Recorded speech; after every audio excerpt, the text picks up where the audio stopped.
गर्मी में हुआ देवरानी जेठानी का बंटवारा। गांव की जिंदगी में अक्सर रिश्तों के बीच छोटी छोटी बातों से मनमुटाव हो जाता है। कभी खेत खलिहान को लेकर, कभी घर के कामों को लेकर, तो कभी सुख सुविधाओं को लेकर। यही स्थिति इस कहानी में भी दिखाई देती है, जहां देवरानी और जेठानी के बीच गर्मी के दिनों में सुविधाओं को लेकर बंटवारा हो गया। कहानी की शुरुआत एक बड़े परिवार में दो भाई रहते थे। बड़ा भाई मजदूरी करके घर चलाता था और उसका परिवार साधारण जीवन जीता था। वहीं छोटा भाई शहर में नौकरी करता था और धीरे धीरे उसने घर में कई आधुनिक सुविधाएं जोड़ ली, जैसे कि बड़ी फ्रिज, आरामदायक बिस्तर और बच्चों के लिए ढेरों खाने पीने की चीजें।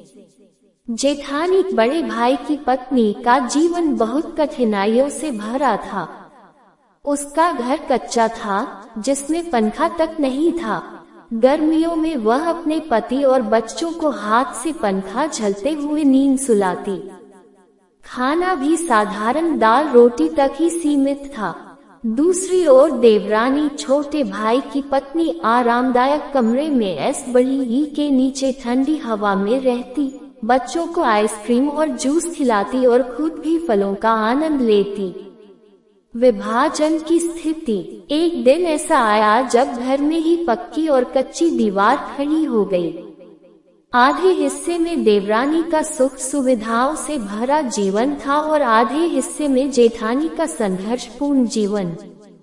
देवरानी का हिस्सा बड़ी चल रहा था। ठंडी हवा में उसका पति और बच्चे चैन से सो रहे थे।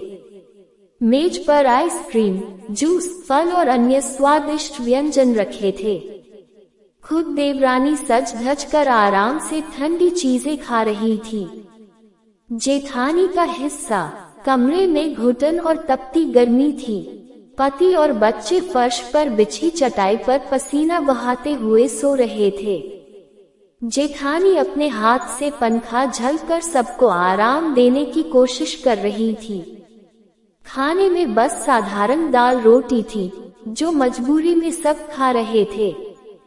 परिवार में बढ़ता अंतर। इस बंटवारे से रिश्तों में दूरी बढ़ने लगी। बच्चे भी आपस में झगड़ने लगे। कोई कहता कि उसे आइसक्रीम चाहिए, तो कोई कहता कि वो भी बड़ी में सोना चाहता है।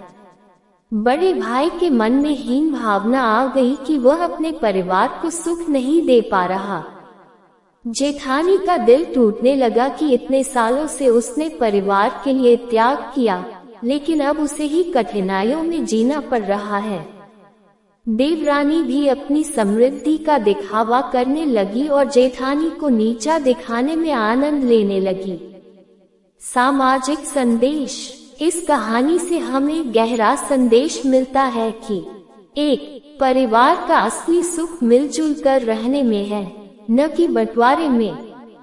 2. सुख सुविधाएं जरूरी हैं, लेकिन यदि उनका प्रदर्शन करके किसी को नीचा दिखाया जाए तो रिश्तों में जहर घुल जाता है। 3. गरीबी और अमीरी केवल साधनों से नहीं, बल्कि सोच से भी तय होती है। 4. बच्चों पर इस प्रकार का भेदभाव गहरा असर डालता है।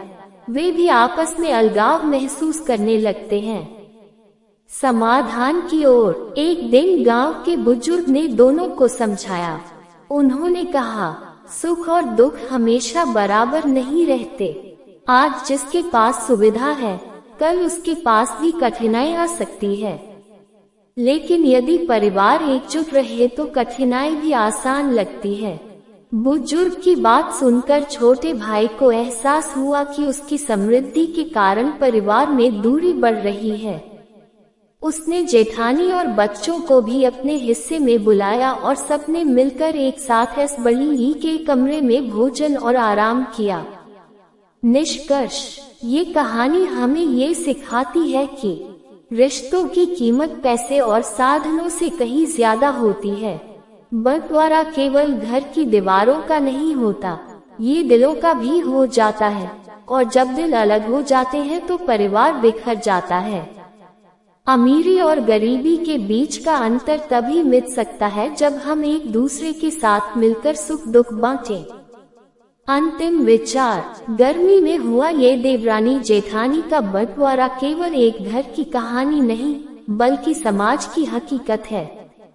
आज भी बहुत से परिवारों में आर्थिक असमानता के कारण रिश्तों में खटास आ जाती है। यदि देवरानी अपने साधनों को साझा करती, तो परिवार में खुशी दोगुनी हो जाती।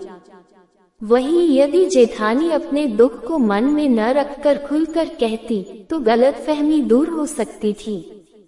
अंत में, परिवार की असली ठंडक ऐश बढ़ी की हवा से नहीं, बल्कि आपसी प्रेम और सहयोग से मिलती है।